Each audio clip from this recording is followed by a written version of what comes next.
Once upon a time, a brave young writer challenged himself to write an entire book in 1 week, and failed miserably.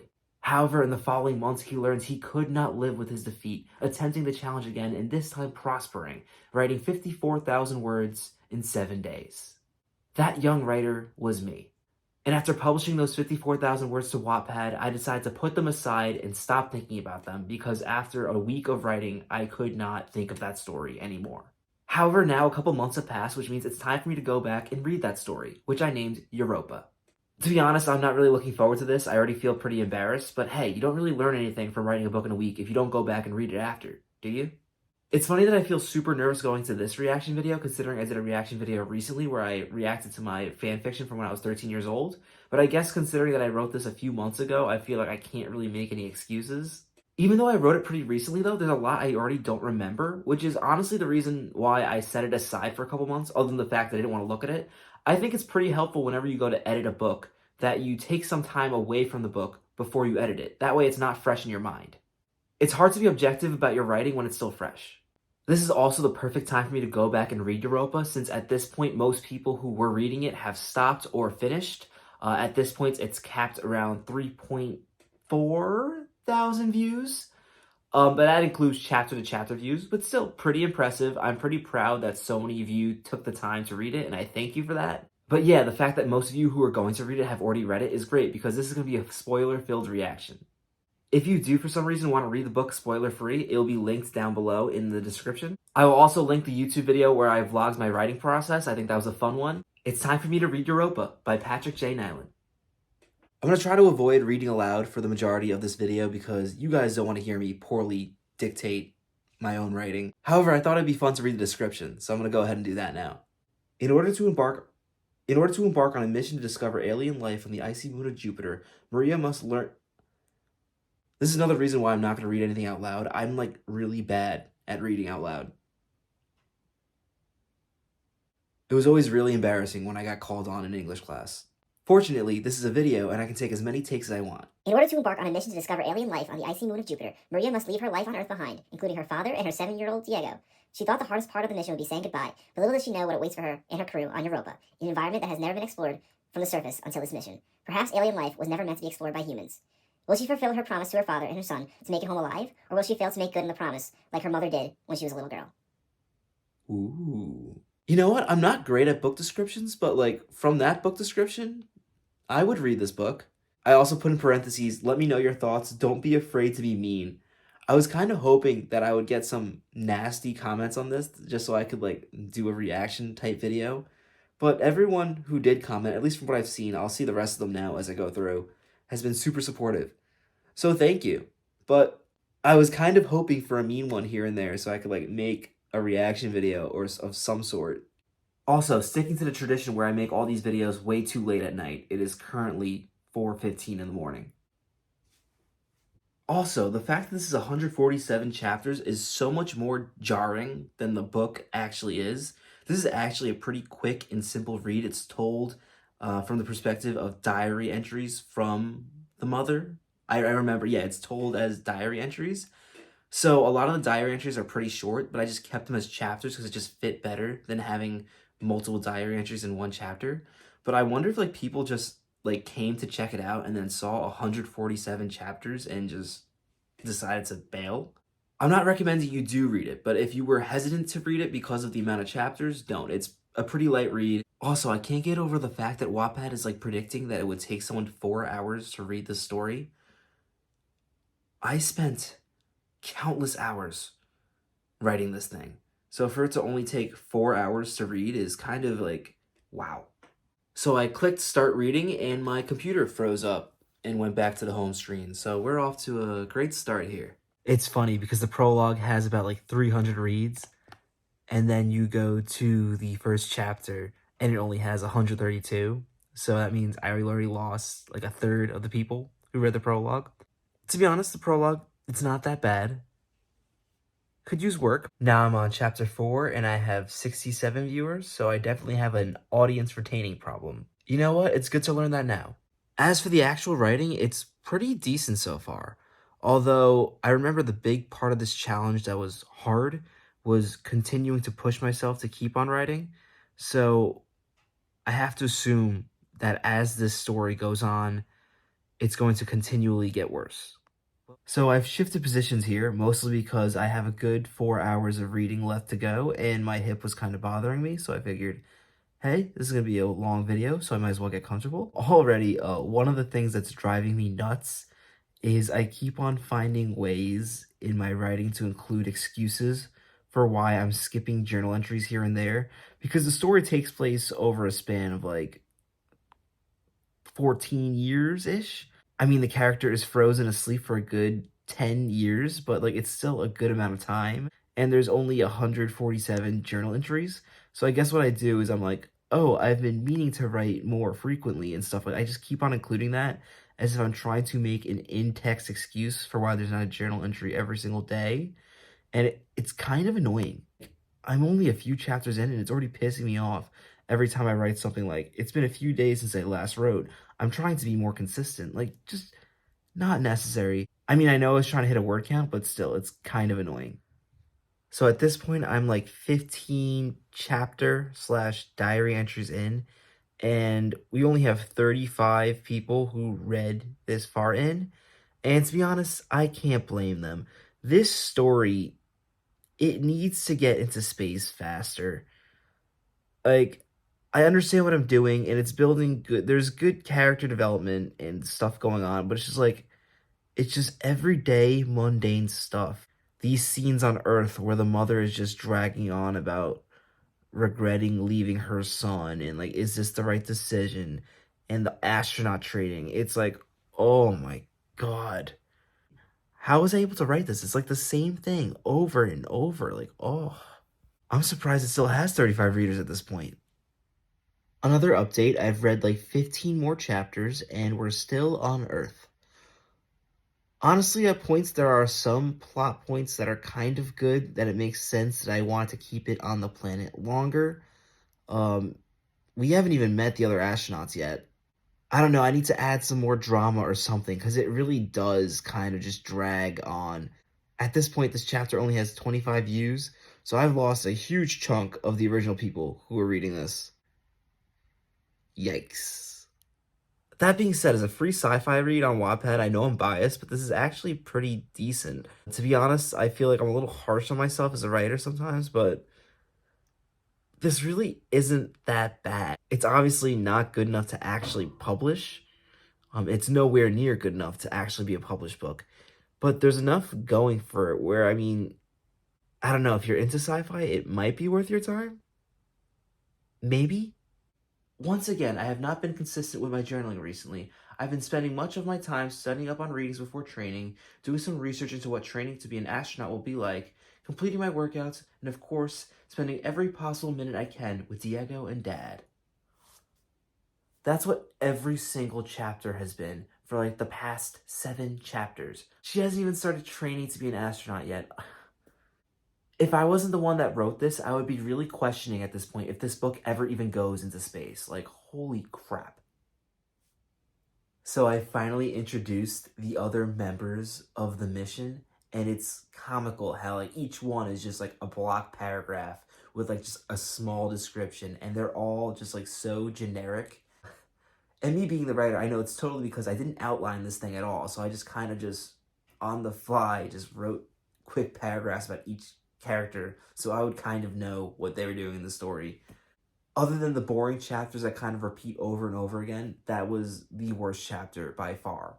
So now that we're into like the part of the book that's like the space training, it's very evident how underdeveloped all the other members of the team are. I think I've honestly done a somewhat decent job developing the main character, Maria, but all these other characters that she's going to space with, I can't even tell you the names of them off the top of my head. The only one that's memorable at all is the commander. His name is Commander Hunt, and he pretty much just gets mad at the main character no matter what she does. Which I honestly think is just me trying to put conflict into the training part of the story, because otherwise it would be too boring. But it's very obvious that that's what I'm trying to do. Like, there's no reason for him to be butting heads with her, he just is. The one thing I am doing a good job of is kind of foreshadowing how incompetent this team is, because Yeah, that'll come into play later. So in this chapter, the characters are learning how to use the submarines that they'll be using on Europa to go beneath the ice and search for life in the ocean. I think I wrote this like kind of there's like a fly. I think it just flew on camera. It's been driving me nuts. I think I wrote this scene about the submarine thing directly after the whole submarine disaster. So I think I kind of tried to add like a little bit of a horror element to it where like the main character is thinking of all the possible things that can go wrong. It's actually the only scene in like the training scenes of this story that honestly pretty good. I'll give myself a little bit of a break for this one chapter. The rest have been awful to go through. It's readable. It's just not enjoyable. And the problem is there's just not enough of a hook to keep you going. Like there's a little bit of a hook, but there's just not enough. Okay, so in this scene, she's getting ready to finally go into quarantine to finally go into space. And I do something clever where I have the dad give her like two gifts, a photo album and a locket to remember home. However, I could be wrong. We'll find out later. I'm pretty sure that I completely forgot both of those items. And this early on, this is not the only example of me forgetting things. Early on, I think I've changed the age of her son like 7 times already. Like he was supposed to be 7, turning 8, and now in the previous chapter, he was 6. After like a million chapters, the characters have finally made their way into space. And now I'm super excited to read the next parts of the story because like now stuff will actually happen and I can get a better sense of how my writing was. I stand corrected. Now that the characters are in space, they're waiting another 7 days before they go into cryogenic sleep. And I don't know what was my obsession with like having characters wait. I guess the whole idea was that like the main character can be alone with her thoughts in her diary and really regret leaving home during these like times of waiting for things to happen. But like for the reader, it's like too much. I'm starting to like dislike the main character for how much she complains about missing her dad and her son. Like, I get it. You're not going to be able to see your son for 11 years. It's a long time, but like enough. Oh my god. So in the previous chapter, like the characters finally go into like their cryogenic sleep to like make their way from Earth to Jupiter. And each of the chapters is titled with like the date that the diary entry was written. So I open the next chapter with the date from 6 years later, and the first line is just Richard Edmonds is dead. I just open with that. If I do more stuff like that here and there, it kind of makes up for the slow pacing because it's just like out of nowhere, like stuff can just go wrong in an instant. I haven't even read this full chapter yet, and it's like, whoa. I remembered I killed him right away. I didn't remember I killed him this right away. Also, it's funny. It looks like some readers were looking for at what point this got back into space, and then like they started reading again because the previous chapters had around like 15, 14 views, and this one where he's dead right away, 24 views. So it seems like people were skipping around a bit, which I don't blame them. So after that character dies, the main character goes into a little bit of depression, and I don't know, some of the scenes where she's like depressed, her diary entries, they just seem a little off. I think I did a decent job of painting the picture of what was going on. It's just like at points it just seems like I'm spelling it out too much or I'm like forcing it a little too much. But hey, that's okay. You learn from your mistakes, right? So I struggle a lot as a descriptive writer. It's one of the things I'm actively trying to improve with my writing a lot. I actually think I did a decent job here in the scene where they finally land on Europa, Jupiter's moon, describing how beautiful and indescribable the planet of Jupiter looks in person.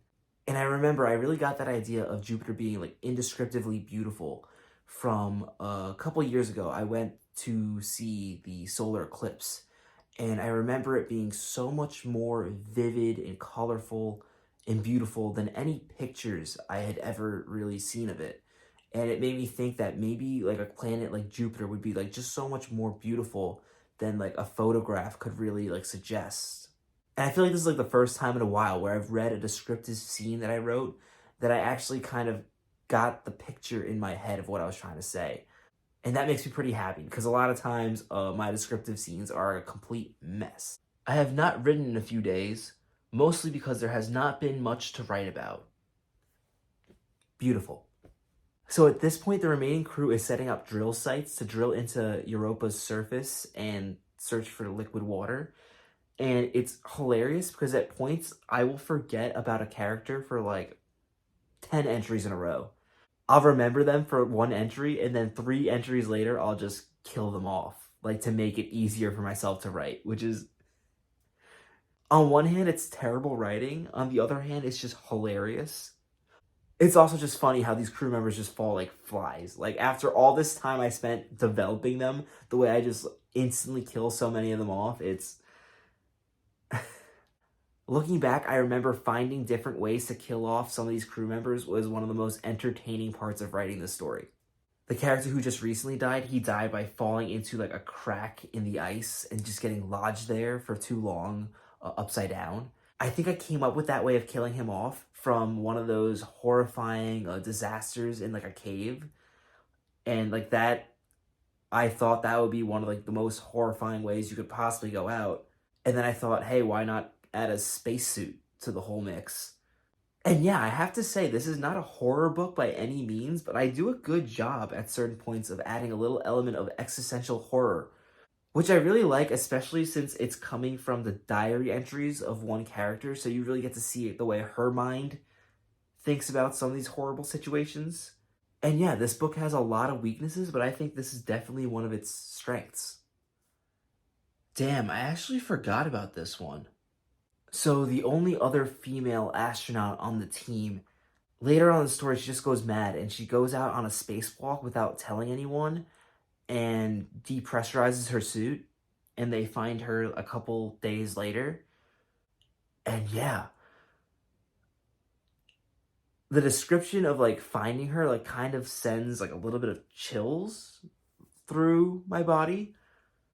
I have to say, I didn't do a good job developing any of these complementary characters, but you really kind of care for them when you read about how they die in some sick, twisted way. Yeah, I hardly remembered writing Jennifer Miller at all, and yet, as the main character looks at her tablet and realizes there's no one to send a message home to let them know, that's pretty sad. I can only imagine how much better this death scene would be if I actually developed the character in the first place. That would really make readers upset. We did it. We discovered life on Europa. I'm just kidding. I considered sending a message like that as some sort of response prank to my son's detention bit, but I'm glad I decided not to. That would be extremely inappropriate, both as a mother and in the name of science. That is an actual thing I wrote in this book. What was I trying to do? Troll the readers? So the descriptions of the alien life they discover on Europa definitely need a lot of work, but like, in my defense, how do you describe an alien that looks like nothing you've ever seen on Earth? Also, I just read the scene that I was dreading reading the entire time, and I felt beyond awkward and embarrassed as I read every single word of it. I don't know why I decided to include a sex scene in the submarine, but I wholeheartedly regret it. I actually do know why. I wanted the virus that comes into play at the end of the story to be spread by bodily fluids, but I just didn't develop that idea as much as I thought I was going to, but that's why I included that. So I just read the final big reveal portion of the story where it's revealed that the ice quakes are being caused by a giant kaiju, and just how I felt when I wrote it, I'm still on the fence about them being caused by a kaiju and not just occurring naturally. On one hand, I think it really drives home that idea that Europa just was not meant to be touched by aliens, in this case being humans. Like, humans do not belong on Europa. On the other hand, I feel like the story just might work better if there's just a virus that gets revealed in the end. I'm really not sure which direction I prefer. But yeah, at this point in the story, it kind of feels like I'm just dragging my feet along. Like, all the big reveals have happened. Well, except for, like, the virus at the end, which I've kind of spoiled multiple times already, but spoiler alert, none of these astronauts live long, happy lives after this adventure. God damn it. I wrote a second sex scene? Why? Like, why? I mean, I know why, but why? Jeez. The way I end that is bleak. I apologize to anyone who actually read that the entire way through. At the very least, for a book that was kind of boring to get into in the first half, I give you plenty of action in the second half. The story ends with Maria being the only astronaut that travels back to Earth, only to fall very sick when she unfreezes herself. So they put her into a quarantine unit, and after they determine that the sickness she has is alien, she volunteers to have them incinerate her. But before that, she does get to kind of interact with her family. At that point, she's kind of like out of it, but like she technically fulfills her promise to return home. But yikes. The epilogue is super depressing too. It's a letter to Maria from her father, basically telling her how beautiful her son's graduation was and how she inspired him. It's nice that her family doesn't resent her, but it's pretty depressing. With that, I finished reading Europa. To be honest, I'm not as disappointed in myself as I thought I would be.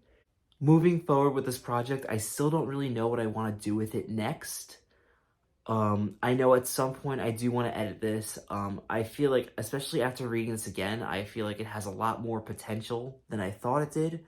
I think if I add some other side elements, a few more side plots, I feel like this could really be a good story. And if I improve the pacing, who knows, maybe this can be something that I challenge myself to actually publish in the future. But for now, it will remain here on Wattpad, untouched. Even if I do decide to do a little editing, I would edit it in a separate document or put it on a different platform, because I promise no matter what, I want to leave this here as the rough draft that I created in 7 days. That way people can see what happened in that initial 7-day challenge. Thank you so much for watching. If you're one of the people who actually read Europa, let me know in the comments what you thought of it. If you didn't read Europa, I don't blame you. And if you haven't already, be sure to like this video and subscribe to my channel. Thanks again for watching. Good luck with your works in progress.